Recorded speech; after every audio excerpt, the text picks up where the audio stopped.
Ces 22 métropoles qui poussent en France tous les jours en ce moment sont en train de se mettre en place. Elles ont une gouvernance, elles ont des projets, elles ont des budgets qui se mettent en place. Elles sont porteuses historiquement d'enjeux en matière d'environnement et d'enjeux en matière de développement économique.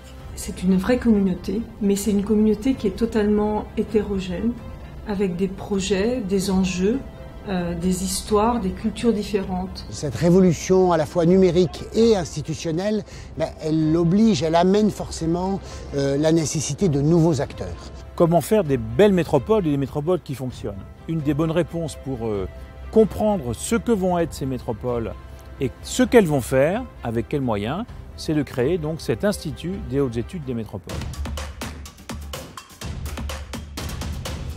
Une métropole, c'est un véritable enjeu, une complexité, beaucoup d'énergie, beaucoup de technicité, des tas de problèmes à régler, l'habitat, les transports, l'énergie, le logement, les bouchons, la sécurité, la logistique, je ne sais pas si vous imaginez, il faut être capable de régler tout ça en même temps pour que ça marche. Et donc on voit bien que les dirigeants de ces métropoles, ils ont besoin d'être très outillés à la fois en connaissances, en réflexes, en retour d'expérience pour faire leur boulot tous les jours correctement. La bonne idée, là, c'est de mettre en relation des acteurs du public et du privé de haut niveau qui ont vocation à construire cette métropole de demain, ces métropoles de demain. L'Institut des hautes études doit être vraiment là pour faire ce pont et pour nous aider à aller plus vite, comme je le disais, pour qu'on soit à même de répondre aux enjeux du XXIe siècle. On a eu cette idée de faire un programme d'activité sur une année qui va dérouler des visites de terrain, des visites de métropole. On va aller en 2018 visiter la métropole de Lyon, on va aller visiter la métropole d'Orléans ou de Tours, puis on ira visiter une métropole à l'étranger. Ce qui va être intéressant dans l'IHEDM, c'est la manière dont on va décliner ces enjeux dans un territoire par rapport à un autre. Et c'est en ça que c'est extrêmement créatif, parce qu'en allant visiter pleine commune, vous n'avez pas du tout le même ressenti que quand vous allez visiter Grenoble ou Toulouse. Donc des visites de métropole sur le terrain pour voir quelles sont les questions qui se posent, comment ça se passe, comment les décideurs ont réfléchi, qu'est-ce qu'ils ont décidé de prendre comme orientation ou pas.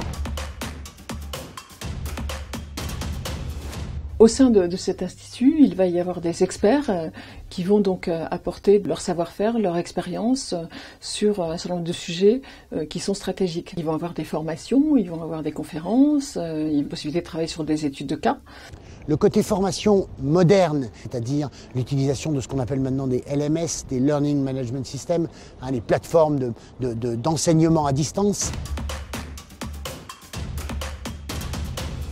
C'est ça aussi qui est en question dans cet institut, c'est de travailler à la fois sur ce que sera la ville de demain, mais la façon dont on construit la ville d'aujourd'hui, elle peut aussi avoir des conséquences sur la ville de demain. Et c'est ça qu'il faut qu'on arrive aussi à anticiper. Alors il faut ensemble créer de la valeur, créer de la connaissance, créer de l'émotion culturelle et créer du lien social. Si sur un territoire, vous essayez de faire cela, alors vous êtes une métropole. Moi j'ai toujours pensé que la ville elle se construisait par un vrai PPPP, c'est-à-dire un partenariat public-privé-population.